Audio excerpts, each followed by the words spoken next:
Human trafficking. Ipapapunta ito sa lugar kung saan. So how can we spend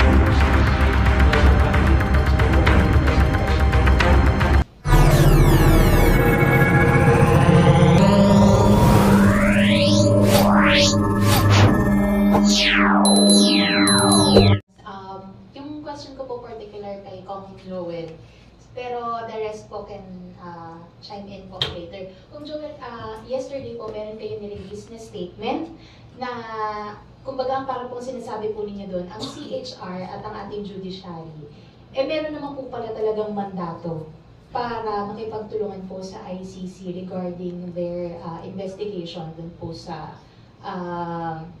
war on drugs. Pwede niyo po bang i-explain sa amin ano po yung mandato na yun?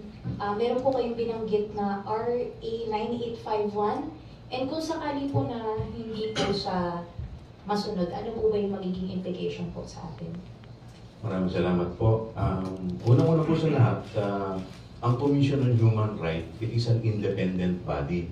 Hindi po to under ng Office of the President, hindi po to under ng Legislative Department. Kaya sila po may mandato para mag-imbestiga nang sa tingin po nila ay meron pong paglabag, lalong-lalo na po sa karapatang pantao.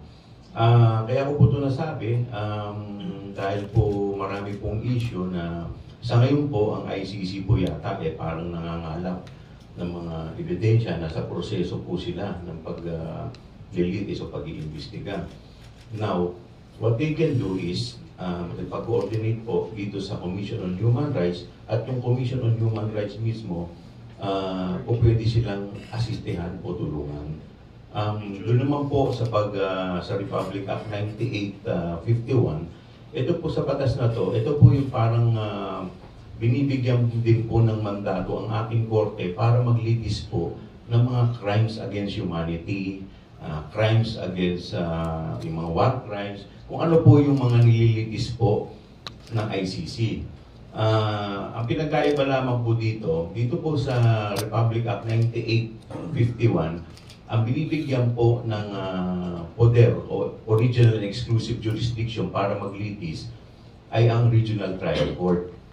Subalit, nakalagay din po dito sa batas na to na kung sakasakali na meron ng nagaganap na paglilitis, o pwede pong hindi litisin ng ating korte. At yung International Court ay re-respetuhin po. At ang magiging trabaho po ng ating gobyerno ay i-turn over yung tao o akusado na nililitis.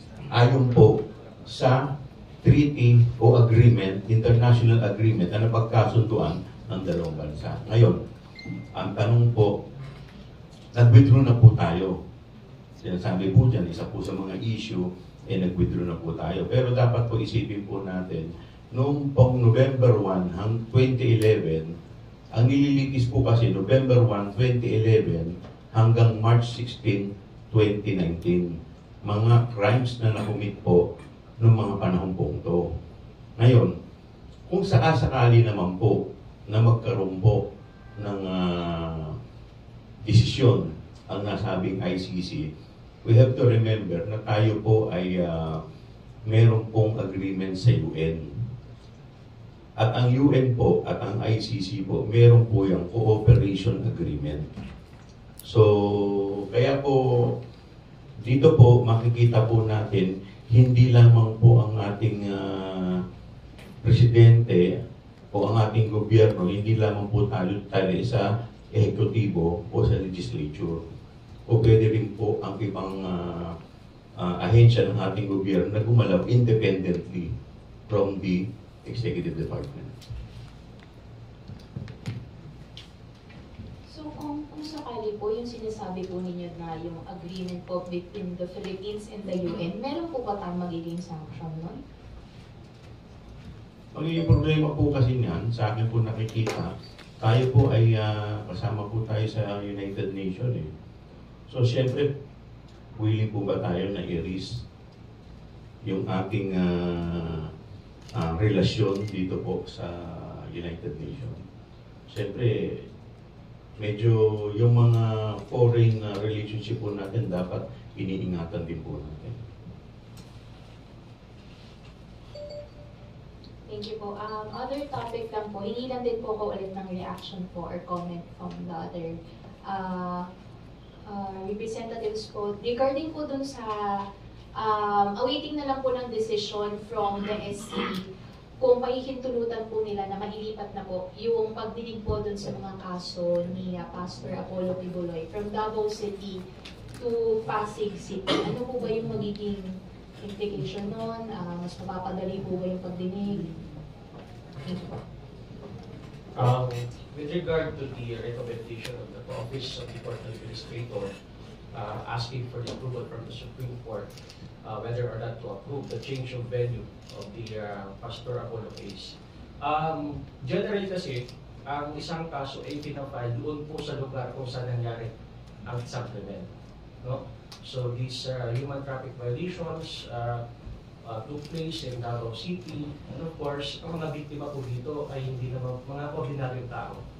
So for us to expect justice in this case, so it is necessary for us to ask for a change venue.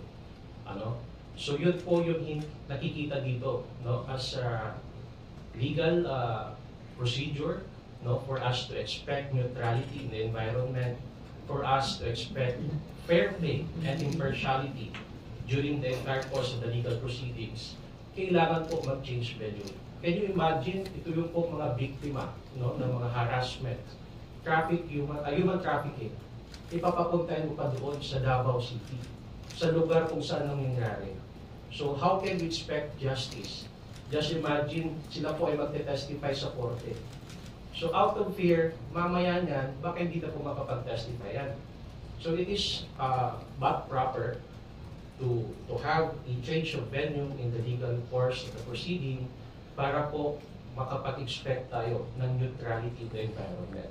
So this is part of the rules of procedure, no, in the legal proceedings na magkakaroon po ng change of venue. That's why, so that we can expect neutrality, fair play, at impartiality, no, in the entirety of the hearings, and of course, hindi po masakripisyo yung mga karapatan po ng mga partido. Kasama po dyan yung inirereklamo na si Pastor Kibuloy.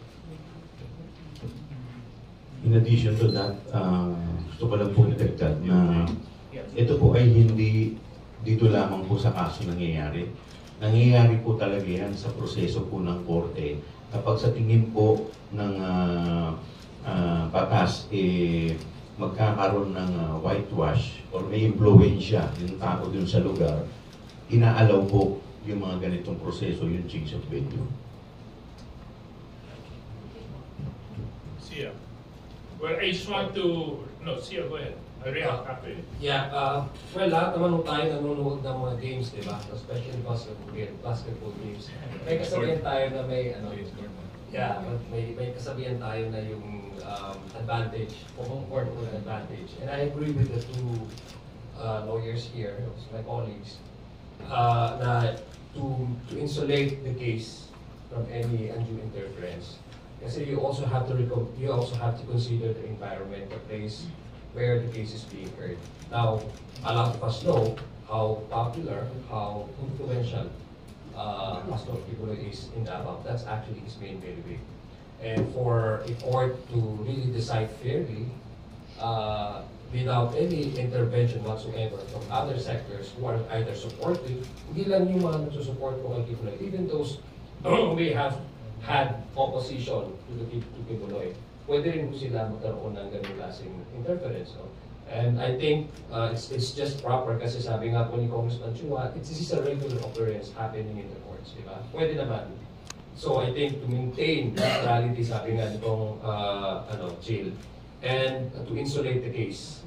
And probably for the judge, hindi lang mo yung mga witnesses, but even the judge, alam mo natin how crucial, how dangerous, how risky ang mga trabaho po ng ating pagdating sa kanilang mga na napupunta mga kaso na po sa kanilang sala.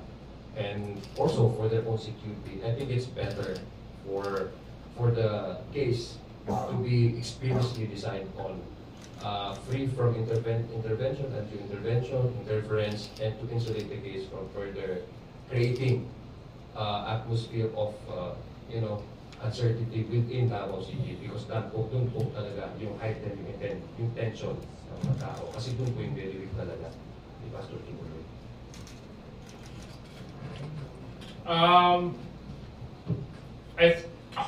I fully respect the position of the Department of Justice in requesting for change of venue. I'm sure may basis naman po sila kung bakit nila ninanais na mailipat po ito from Davao City to Pasig. But my bigger concern is bakit hindi pa nahanap si Kibuloy. We've been on a manhunt for how many months already? I know the Senate has already issued their warrant against him. The PNP has been looking for him. The NBI has been looking for him. So I think the bigger question is, where is Pastor Apollo Kibuloy? I think that's the bigger question that we need to ask. Dahil isang pagpapakita po ito na unang-una hindi niya nire-respeto yung mga institusyon ng ating pamahalaan. Pinakikita niya rin na he has no disregard whatsoever when it comes to the laws that govern the Philippines. So this is also a gentle call out to our law enforcement agencies to please implement, look for him, and put him in proper custody so that we can fully progress into the legal proceedings when it comes to the cases that he is now facing. Actually, parehas kami yung statement ni Deputy Speaker JJ.